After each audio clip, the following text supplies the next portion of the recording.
Hello, fellow democracy stands. I'm Megan Hatcher-Mays, Director of Democracy Policy here at the Indivisible Project, and welcome back to another edition of Impeachment Daily. Now, as you know, Impeachment Daily exists to demystify the impeachment process and let you know how you can stay involved in this fight. You're doing an incredible job so far, but there's still more work yet to be done. Now, it is Friday, and Fridays are going to be a day here on Impeachment Daily where we look ahead and try to give you a sense of what we think is going to happen next. Truly a fool's errand. I think I'm setting myself up for failure here, though, because, as you know, every day is a new bonkers crime from Trump and his criminal conspiracy ring, but we are going to do our best to try to forecast what's going to happen next in the impeachment inquiry. But first, of course, we're going to start with a fan favorite. What just happened? Where we recap what we know. Now, yesterday, the world's worst senator was in the news. That's Lindsey Graham, of course. Remember him? He is introducing a resolution to condemn the House's impeachment inquiry. Boo, condemn. He's mad because it's, at this point, mostly happening behind closed doors. Although that's very normal, he's upset by this. By the way, I have no idea why Republicans are complaining about this all happening behind closed doors. Like, why would you want people who had witnessed, like witnesses, who had seen Trump's corruption firsthand testifying on TV? Like wall-to-wall cable coverage of witness after witness confirming, oh, Trump? Oh yeah, he's corrupt as hell. Like, here's the reams of evidence that proves he committed a bunch of crimes from the Oval Office. Like, why are you clamoring for this, you guys? Like, it makes no sense. By the way, too, we do expect there to be public hearings in the next couple of weeks, so this is all nonsense.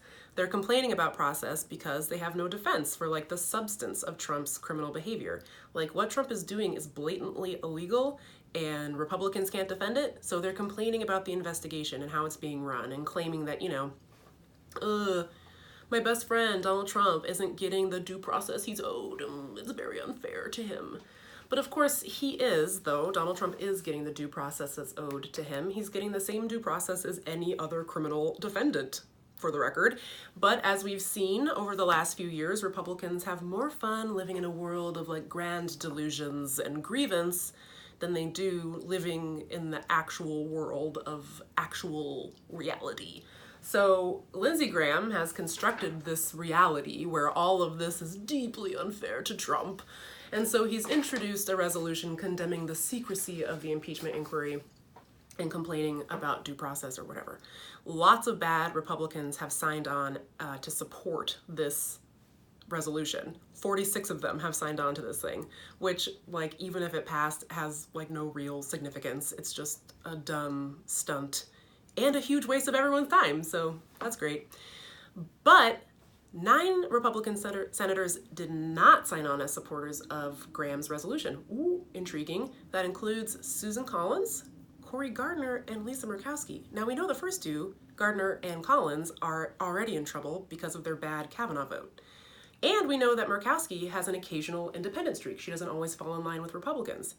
I personally find this very intriguing, something to keep an eye on.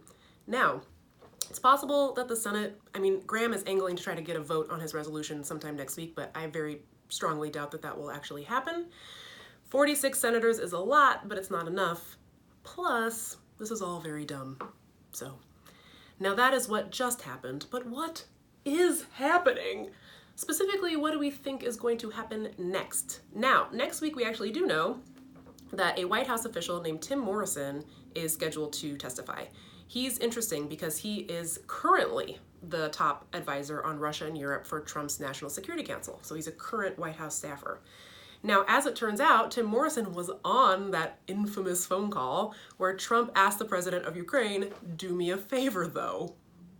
We don't know yet exactly what's going to be in Morrison's testimony. He does currently work for the White House, so that might complicate things, but he's definitely on that call and theoretically can confirm what, Trump has actually already admitted to on camera, which is that he did it.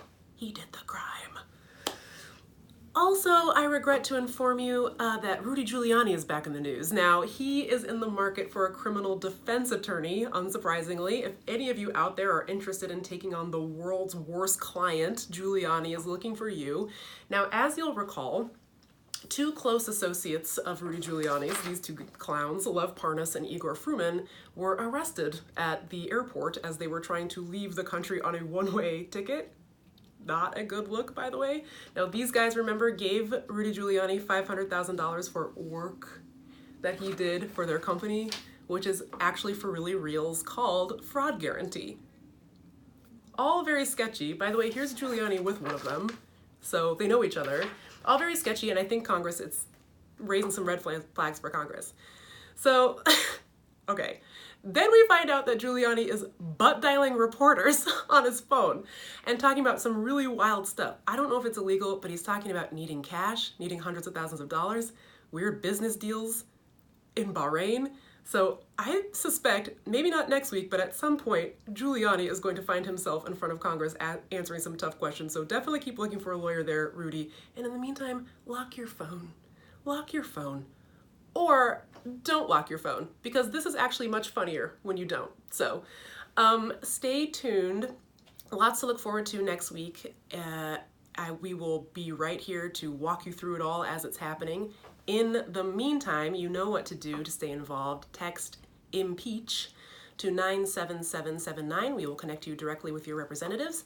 You can still go to impeachnow.org and you can register for recess events, RSVP to events that are already being hosted.